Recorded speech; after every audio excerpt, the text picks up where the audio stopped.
Welcome to Slide Media Sports / Hip Hop. Let me get straight to it. You already know what's going on, man. I straight game, boy. Hawks with another upset. Beat another team at home once again. They upset the Milwaukee Bucks at home, man. Like I said before, it's not about talent. It's not about skill. It's about coaching. It's all about coaching. And that's clearly what this game was. It was straight up coaching. When Trae Young started going the lane and hitting them floaters, they could not stop him. Milwaukee could not stop him. They tried to make a couple of coaching adjustments. I think when they took Brook Lopez out, tried to put Bobby Portis in, but that still didn't work. It's like nearly Nate McMillan's out coaching everybody. That's literally what I say about this. He's out coaching everybody. That's all. Is Nate McMillan is a veteran head coach. He's been coaching from I know since I was like in middle school. He's been coaching back when he coached the Seattle Supersonics with Ray Allen and Rashard Lewis, and y'all remember that good team that was. But Nate McMillan is clearly he just out coaching everybody. That's literally.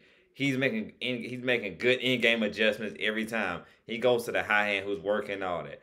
Trae Young, John Collins, the main two stars of the team, did their thing. John Collins, when he hit that big three, pretty much was momentum shifter. When John Collins hit that three when the Hawks were down by one, after that, it was all good then. Clint Capella.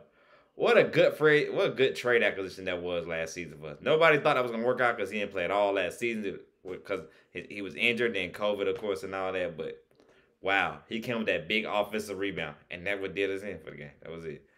Giannis had a good game. Drew Holiday even had a good game. He was shooting lights out like crazy and all that. But Chris Middleton, like they say, man, Mr. Inconsistent, Chris Middleton. He showed up with a couple points and all that, but he ain't do that good. That's why I said the Hawks really do have a chance to actually win this. Like I said, it comes down to coach. On paper, Milwaukee should be blowing Atlanta. They should be beating up the Hawks, doing all that.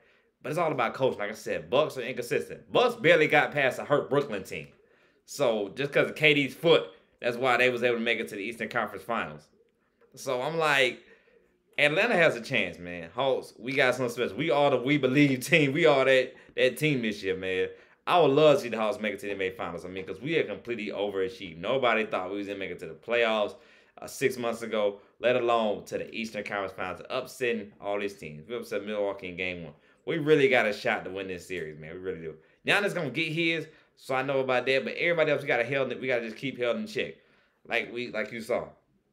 What's the name? Drew Holiday had a big game. He had a good game, but still, it was like him guarding Trae Young, I think, pretty much like slowed him down a bit and all that, having to guard Trae Young pretty much, because Trae Young was just killing with that floater. With that screen and roll, with that floater, he was killing him with it. Even though he missed in the last game when they tried in the last, I think, fourth quarter, I think it was like with a minute or so left when he missed it, but Clint Capella just cleaned it up. So they were so focused on that with Trae Young doing that screen, he was killing him with that finger roll that they forgot about Clint Capella. I mean the floater. And so that's what happened. So like I said, man, I feel like it's almost questioned now whether John Collins deserves a max contract or not. If he keeps on playing like this in these games, I say give it to him. Just get you another, like I said before, another defensive player. I think that's the only thing we're missing. Even though we don't even have Hunter yet. Think about if we had Hunter. Yeah, DeAndre Hunter. Oh my goodness. Like, you know what I'm saying? So I just feel like we can, the ways like I say, keep John Collins and just find another good defensive guy, another good defensive player, and another on the wing, another good defensive big man.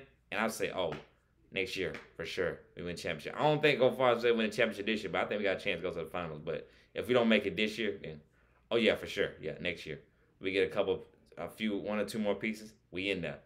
We are legit. Trae Young is a superstar. For the first time ever in Atlanta, for basketball-wise, we have ourselves a legit superstar. We done had the Joe Johnsons, that Jeff Teague and all them, who actually I didn't even know plays for the Milwaukee Bucks now with Mike Budenholzer. He's reunited with Mike Budenholzer in Milwaukee, but we never had an actual good superstar. We done had all-stars, good role players, good star role players, all-stars, but never no superstar. Trae Young's looking like he is definitely a superstar. Already his third season, just he's showing no flinch. He really is ice cold. Like, he's for the moment. He loves this. Like, he doesn't look nervous. Like, when we hit both those free throws in the game, it's like, this dude is clutch. This dude is really different. Like, he's not, it's really no ice in his veins. He's clutch, bro. He really is for the moment, man. Like, it just, like, I can't even explain it. Like, that's why I said we have ourselves a legit superstar in Atlanta we can build around now. Like, when they got him in the draft a few years ago, I didn't know. I was like, real talk, I didn't even know. I didn't think Trae Young would be this big. I did not think that.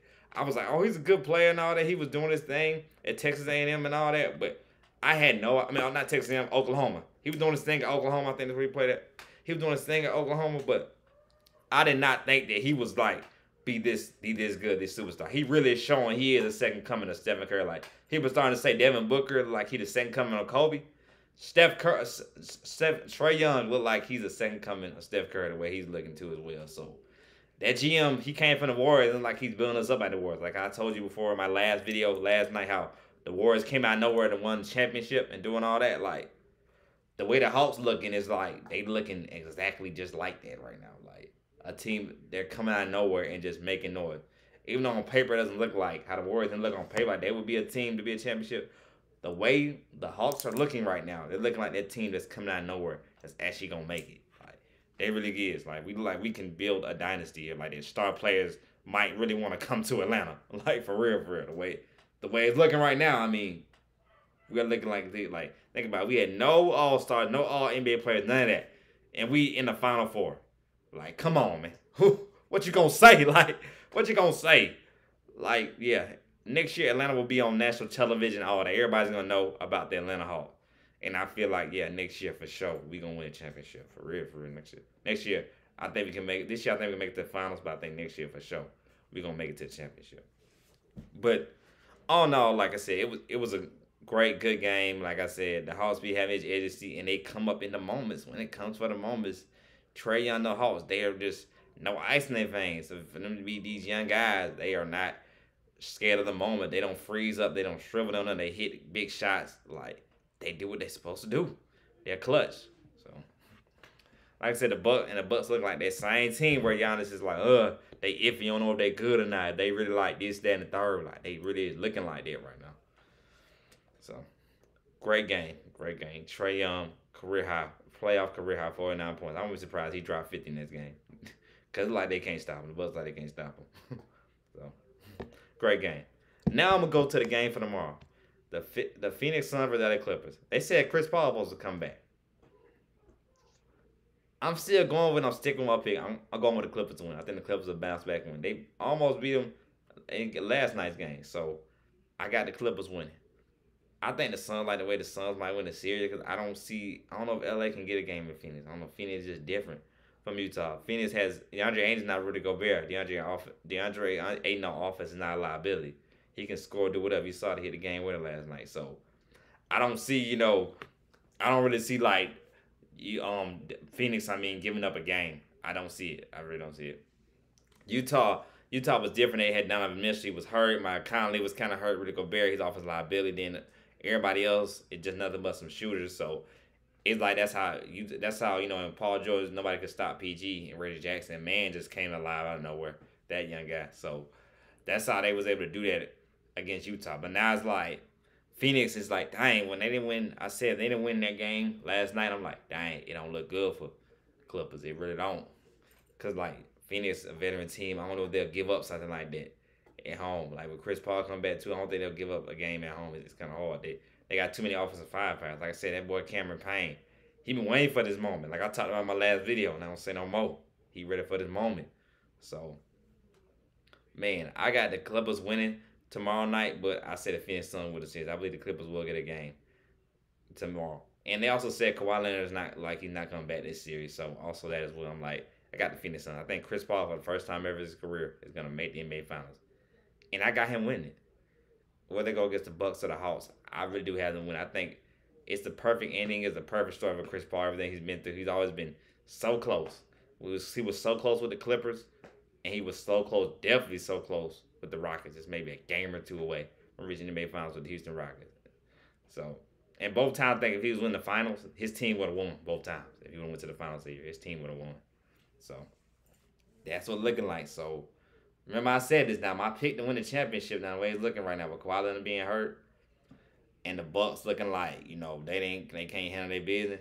I got the Phoenix Suns. They like the most complete team. They beat the defending champs in the LA Lakers. So I got the Phoenix Suns winning the championship. But Clippers will win tomorrow night. Like I always say, man, thanks for hitting that subscribe button. Thanks for watching. Hit that subscribe button. Like I said, my Atlanta Hawks, we do it again. Forever. I love Atlanta forever. We did it. I actually tuned over to Sly Media where I talk about Loki. I will be doing my annual episodes on Loki, so I will be doing episode, I think, episode 3 on 3 review on Loki. So check me out on that. Y'all have a good day, man. I just can't stop talking. So excited. My host did it, boy. Can't wait till the next game. We gonna go off. Forever I love Atlanta. Y'all have a good day and good night.